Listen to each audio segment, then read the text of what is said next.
오늘 약속의 땅 37번째 요한일서 5장 1절에서 5절까지 세상을 이기는 믿음 첫 번째 여러분과 말씀을 좀 나누고 싶습니다. 지난 한 주 작정기도 하면서 새벽에 나누었었던 말씀인데 하나님이 이번 주와 다음 주까지 이 본문을 가지고 또 나누고자 하는 마음을 주셔서 여러분과 한 번 더 나누게 되었습니다. 사도 요한은요 여러 가지 특징을 갖고 있습니다. 근데 12제자 중에 가장 큰 특징 중에 하나가 뭐냐면 유일하게 순교를 하지 않았어요. 그리고 가장 오래, 일반 사람들보다 가장 오래 장수를 하고 이 땅에 남아 있었던 제자 중에 한 명입니다. 어떤 면에서 보면은 오랫동안 건강하게 장수했기 때문에 감사한 일이기도 하지만 어떤 면에서 보면 참 고달펐어요. 왜 그러냐면 예수님을 직접 만나고 예수님의 음성을 듣고 예수님의 살아계심을 인격적으로 이렇게 관계했었던 수많은 사람들이 전부 다 죽었는데 혼자만 남은 거예요.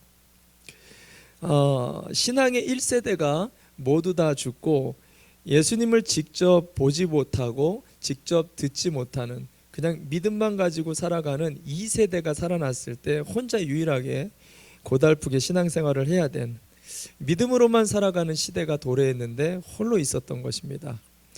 문제는요, 이 믿음을 지킬 수 있는 상황이 안 됐다는 거예요. 그 당시 초대교회는요, 밖으로는 이 로마로 인해서 계속해서 박해와 핍박과 수많은 어려운 문제들을 당하고 있었어요.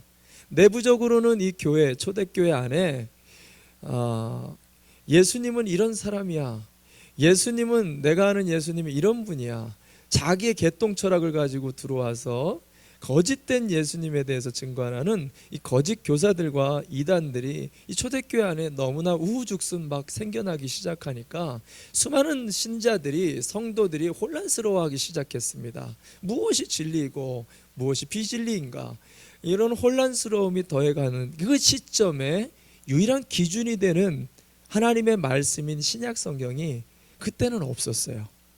그러다 보니까 이 사람들은 오직 믿음만을 가지고 이것을 분별해야 됐는데, 이런 시대에 어떻게 우리가 예수님 믿어야 되는가, 세상 흔들리고 우리의 믿음이 흔들릴 때 그때 우리는 어떻게 예수님을 바라보아야 되는가, 그것에 대해서 쓴 책이 바로 이 요한일서의 내용이에요. 그리고 여러분과 함께 보는 이 요한일서 5장의 내용은 그 결론부에 해당하는 세상을 이기는, 흔들리는 세상 속에 흔들리지 않는 믿음이 바로 이것이다 라고 우리에게 말씀하시고 있는 내용이 바로 오늘 본문의 내용입니다.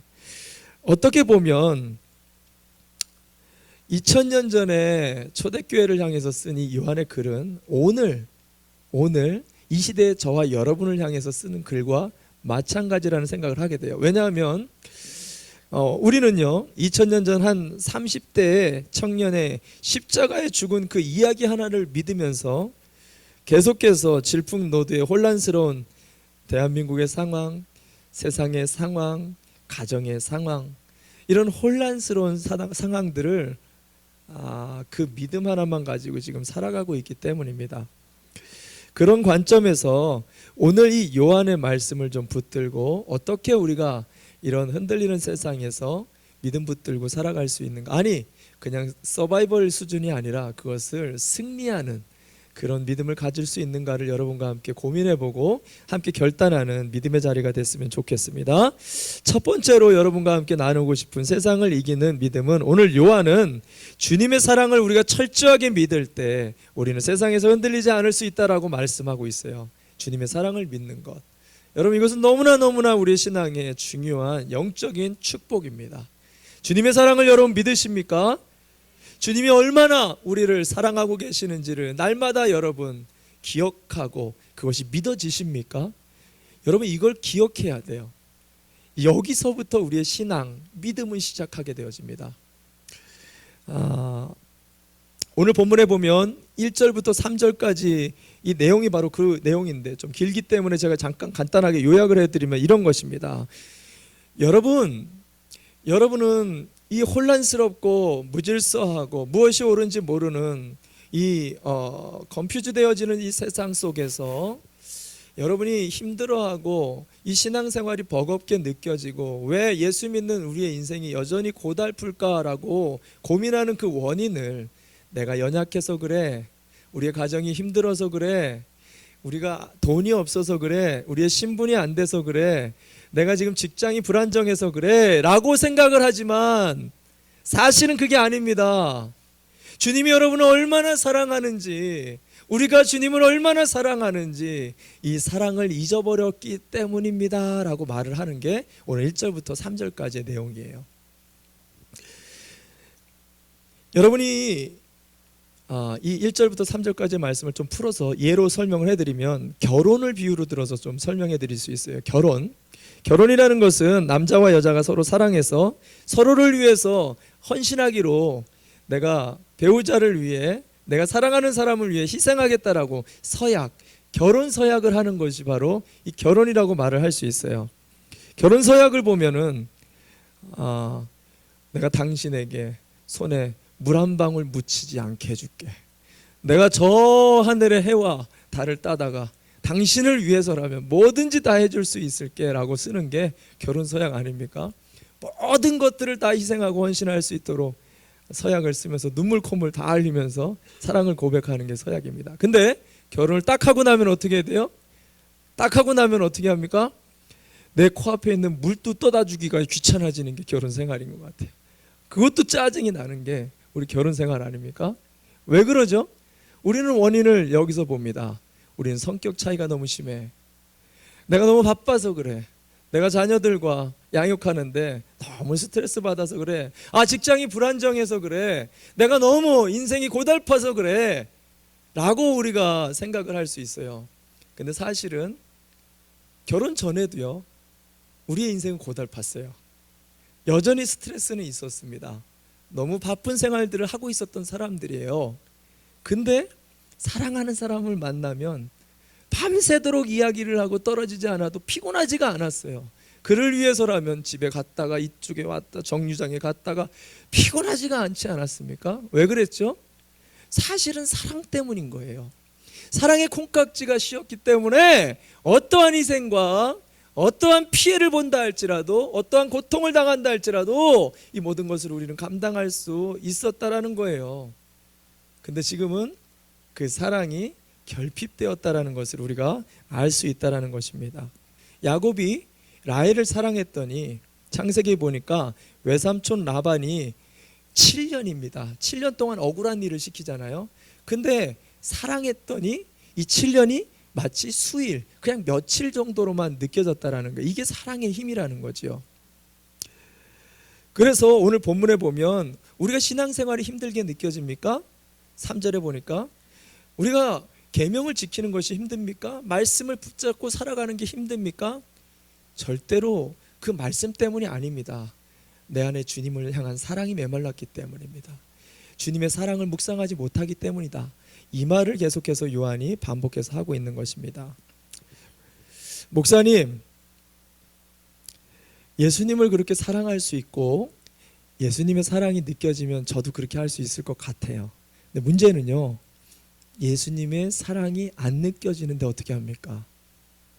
사랑하고 싶은데, 남들처럼 그렇게 뜨겁게 헌신하고 싶고 섬기고 싶은데 내가 그렇게 안 되는데 어떻게 합니까? 여러분, 이런 사람은 어떻게 해야 될까요? 우리 주변에 사실 따져보면요, 이런 사람들 너무 많아요. 아무리 교회를 오래 다녀도요, 예수님이 나를 사랑한다는 것이 안 느껴져요. 나는 열심히 예배 드린다, 신앙생활 한다 그러는데 내가 예수님을 사랑해서 하는 게 아닌 거예요. 여러분, 이럴 때 어떻게 하면 좋을까요? 히브리 기자는요, 굉장히 쉬운 방법을 알려줍니다. 여러분, 예수님을 바라보십시오. 우리의 믿음을 온전케 해주시고 우리의 사랑을 뜨겁게 해주시는 그 예수님을 바라보면 여러분 됩니다. 너무 쉽게 다른 게 필요 없어요. 그분을 바라보면 돼요. 목사님, 바라본다라는 말씀을 그렇게 많이 하는데 도대체 바라본다는 것은 뭡니까? 제가 예를 한번 드려볼게요. 우리 옆집에 아주 기가 막힌 축구 신동이 이사를 왔다라고 가정해 봅시다.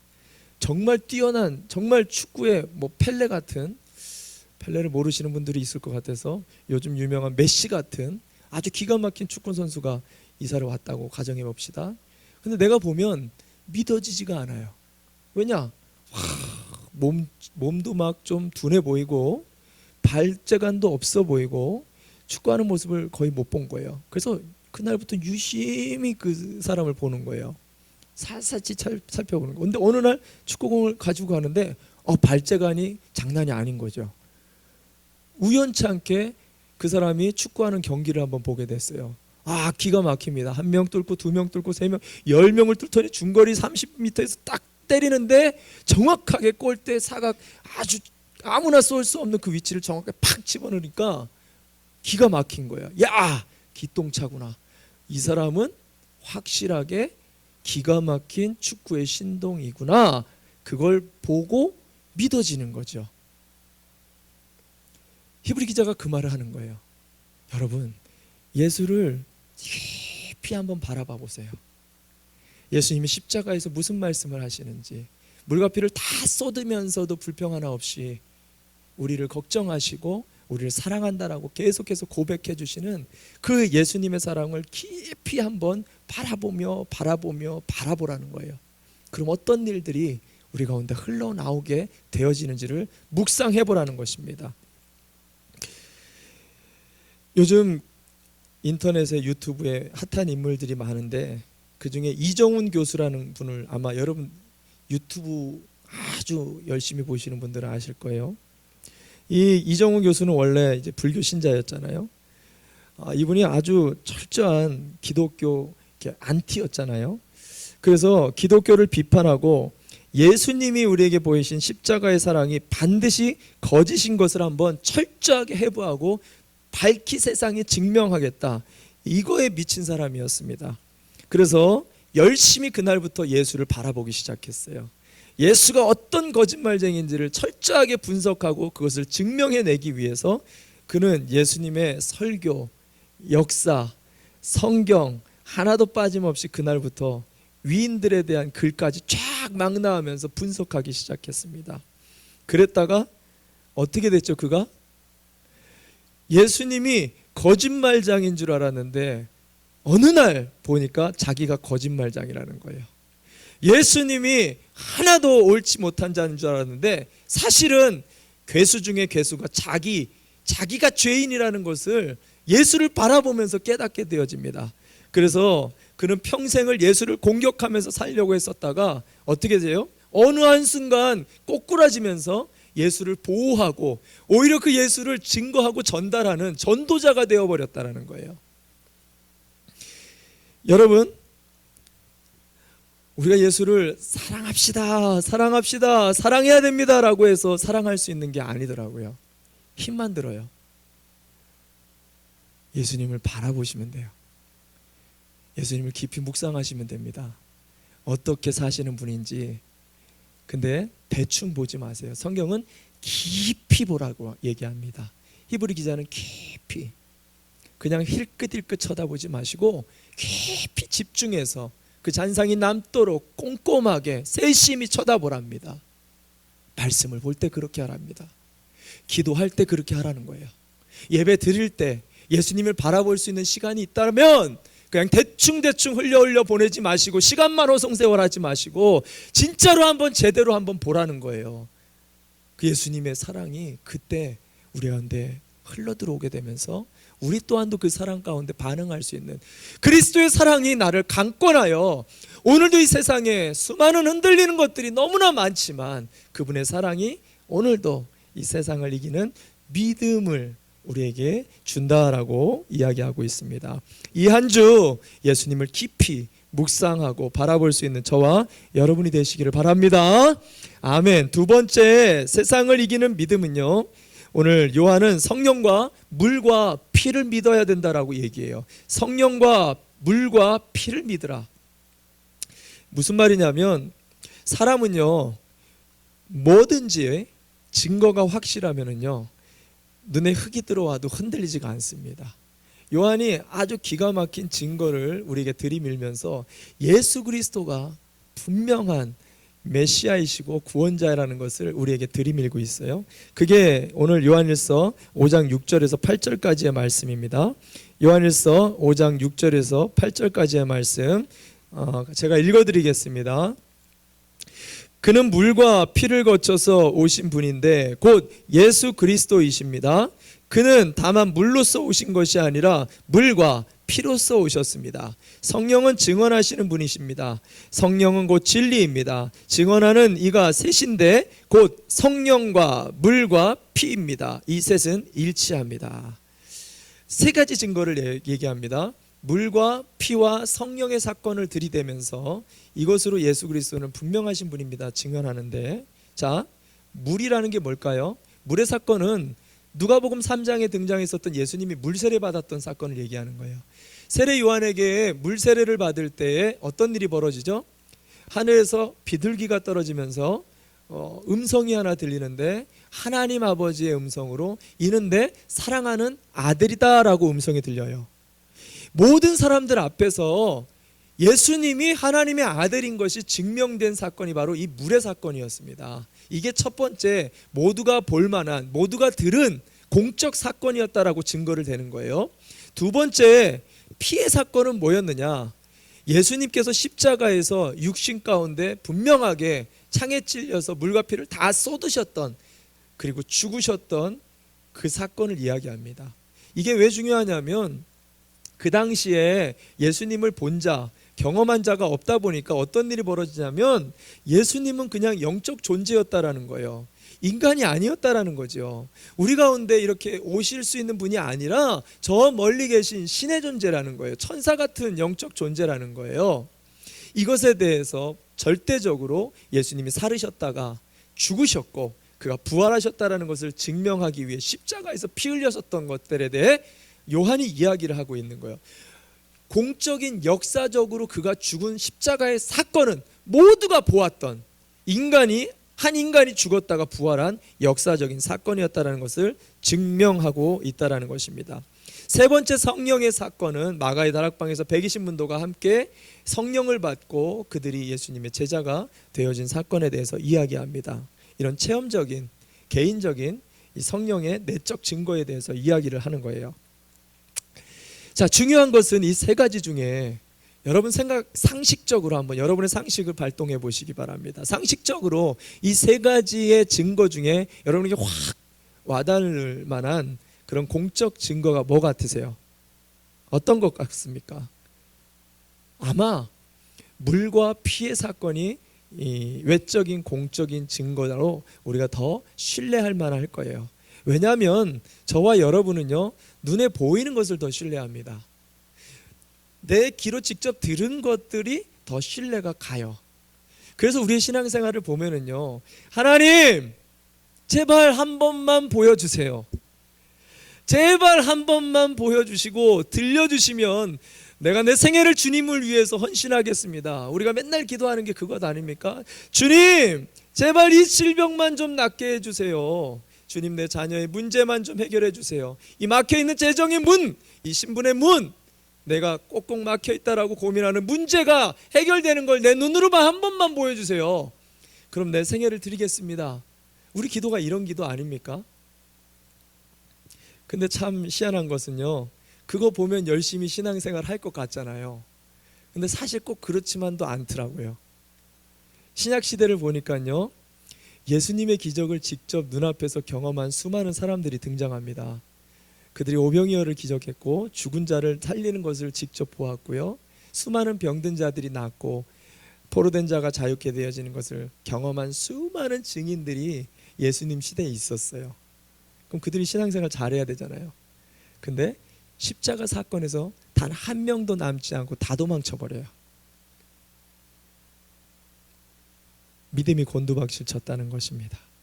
근데 놀라운 것은요, 마가의 다락방에서 예수님을 보지도 않았는데, 듣지도 않았는데, 경험하지도 못한 그들이 120명이 성령을 받았던 이 성령으로 체험이 되어진 내적인 증거로 경험되어진 이 성령 받은 사람들은요, 오히려 십자가가 딱 오니까 내가 예수를 대신해서 그 십자가에 죽겠노라라고 자청해서 십자가에 죽는 사람들이 되어버렸다는 거예요.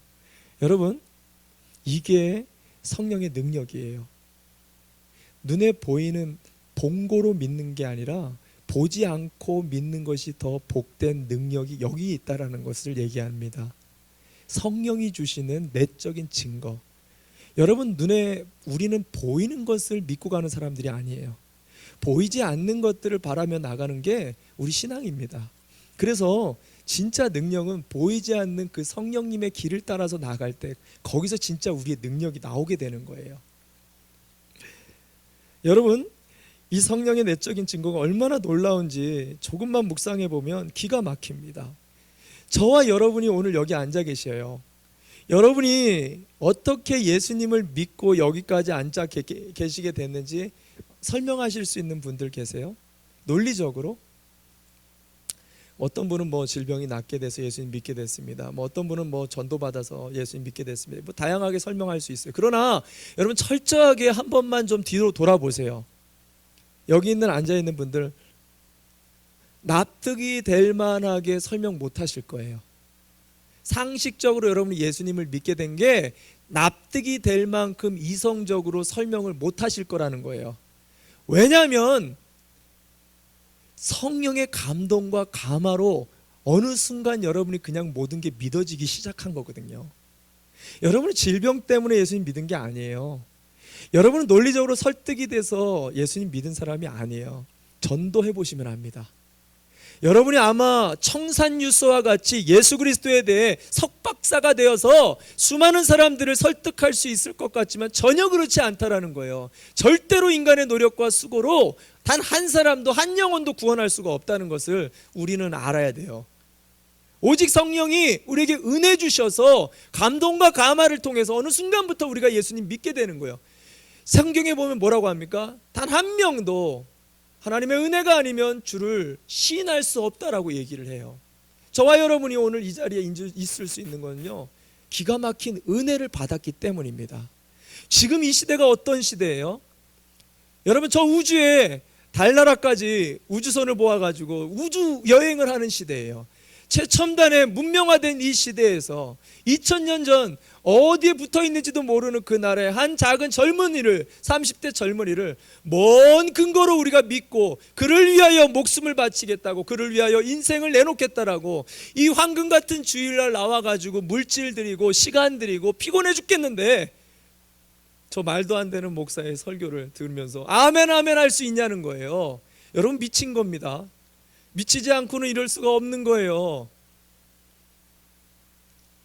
성령님의 역사라는 거예요. 성령님의 역사가요, 우리를 예수님 믿게 만드는 거예요. 예수님께로 어떤 상황에서도 떠났다가도 다시 불러오게 만드시고요, 믿지 못할 상황들도 그냥 믿게 만들어 주시고요, 말이 안 되는 건데도 그게 말이 되게끔 트랜슬레이트 해가지고 내가 들려지게 하는 이 모든 역사는요, 성령의 기적 중에 기적이라는 거예요. 옆에 사람한테 고백합시다. 당신이 하나님의 기적입니다. 한번 옆 사람한테 한번 이렇게 고백해 보세요. 당신이 하나님의 기적입니다. 당신이 하나님의 기적인 것을 믿으시기 바랍니다. 여러분, 성령 하나님께서 이 모든 것들을 은혜로 우리에게 주시고 계시는데 기적이 일상이 되면 불평이 돼요. 감사할 수가 없게 됩니다. 성령님이 이렇게 보이지 않게 수많은 것들을 통치하시고 다스려 가다 보니까 너무 잊고 살아요. 여러분, 이것을 기억해내고 이것을 각성하고 이것을 조금이라도 생각한다라면 여러분 지금 기적을 경험하고 있는 거예요. 이것을 믿고 날마다 붙잡으면 뭐가 좋아질까요? 우리의 믿음이 더 강해지는 거예요. 이 성령의 동행하심과 보이지 않는 그분의 일하심을 이제 보게 되면은요, 이 믿음 생활이 기가 막혀요. 신바람이 나게 됩니다. 어떤 상황에서도 주님을 신뢰하게 되어져요. 그렇게 되어질 때 요한은 오늘 세상이 아무리 폭풍과 바람을 친다 할지라도 우리는 흔들리지 않는 믿음을 갖게 될 거라는 것입니다. 마지막으로 세 번째, 우리에게 세상을 이기는 믿음이 있는데 그것은 오늘 가장 중요한 결론입니다. 영생을 믿어야 된다라고 얘기합니다. 영생을 믿어야 된다. 사실 이것이 오늘의 결론이며 가장 중요한 핵심의 믿음의 근거입니다. 오늘 본문의 11절부터 13절까지의 이 말씀은 우리가 아마 다 외우시는 말씀일 거예요. 그렇지만 우리가 믿음으로 함께 고백해 보면 좋겠습니다. 요한일서 5장 11절부터 13절까지 번역이 조금 더 정확하게 잘 됐기 때문에 우리가 함께 외우는 게 있지만 그래도 이 말씀을 함께 한 목소리로 봉독합시다. 시작. 그 증언은 이것이니 곧 하나님이 우리에게 영원한 생명을 주셨다는 것과 바로 이 생명은 그 아들 안에 있다는 것입니다. 그 아들을 모시고 있는 사람은 생명을 가지고 있고 하나님의 아들을 모시고 있지 않은 사람은 생명을 가지고 있지 않습니다. 나는 하나님의 아들의 이름을 믿는 사람들인 여러분에게 이 글을 씁니다. 그것은 여러분이 영원한 생명을 가지고 있다는 것을 알게 하려는 것입니다. 할렐루야! 여러분 안에 뭐가 있다고요? 영원한 생명을 5번이나 강조하고 있어요. 뭐예요? 여러분 제발 여러분 안에 영원한 생명이 반드시 있다라는 것을 꼭 기억하십시오. 이것을 당부하고 있는 거예요, 요한이. 왜냐하면 저와 여러분에게 가장 중요한 문제이기 때문이에요. 인간의 인류의 역사를 따져보면요, 인간은 가장 최고의 위치에 모든 것을 다 가졌을 때에 가장 최고 끝에 바라는 이 바람이 바로 인간의 불사, 영원 불멸인 것입니다. 우리의 역사 속에서 진시 황제, 히틀러, 징기스칸, 알렉산더 등 이 최고의 지도자들이 끝까지 그 죽음의 마지막 순간까지 끝까지 간절하게 바랬던 것이 바로 이 불사의 육체였어요. 목사님, 저는 예수님 믿으면서 한 번도 영생에 대해서 그닥 그렇게 간절하지 않았는데요. 아마 여러분들 중에 실제로 아마 이 영생에 대해서 그닥 그렇게 갈망이 없는 분들이 많으실 겁니다. 여러분 중에 혹시 그런 분 있으세요? 나 영생 받으려고 교회 다녀요. 그런 분들 있으세요? 아마 단 한 명도 없을 겁니다. 저도 그랬거든요. 왜 그랬을까요? 왜 영생에 대한 갈급함이 없을까요? 아직도 갖고 싶은 게 너무 많거든요.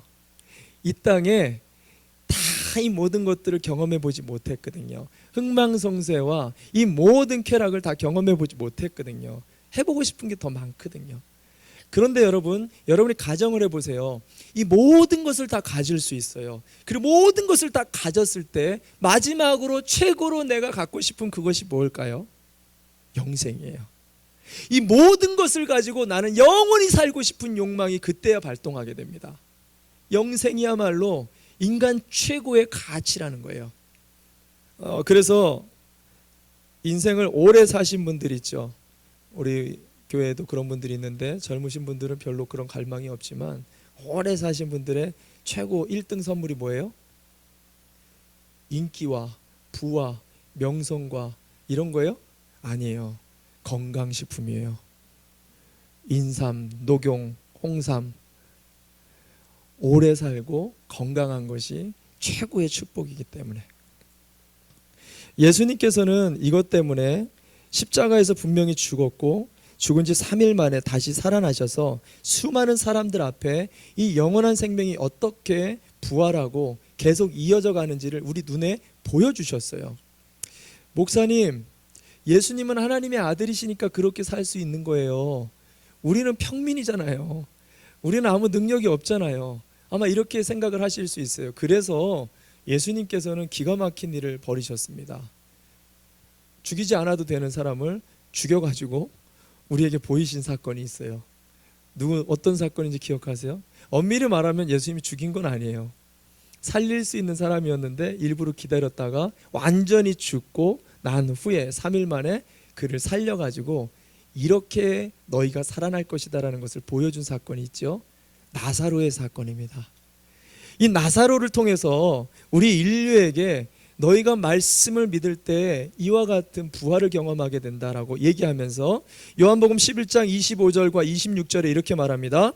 나는 부활이요 생명이니 나를 믿는 자는 죽어도 살겠고 무릇 살아서 나를 믿는 자는 영원히 죽지 아니하리니 이것을 내가 믿느냐. 할렐루야. 여러분 이것을 믿으십니까? 아멘. 요한은 이 장면을 평생 기억했던 것 같아요. 나사로가 일어나는 이 사건을, 이렇게 우리가 살아나는구나, 이 부활의 영원한 영생과 선물이 우리 가운데 있구나라는 것을 지금 이 순간에도 요한의 머릿속에는 남아 있었던 것입니다. 제일 우리가 두려워하는 게 뭡니까?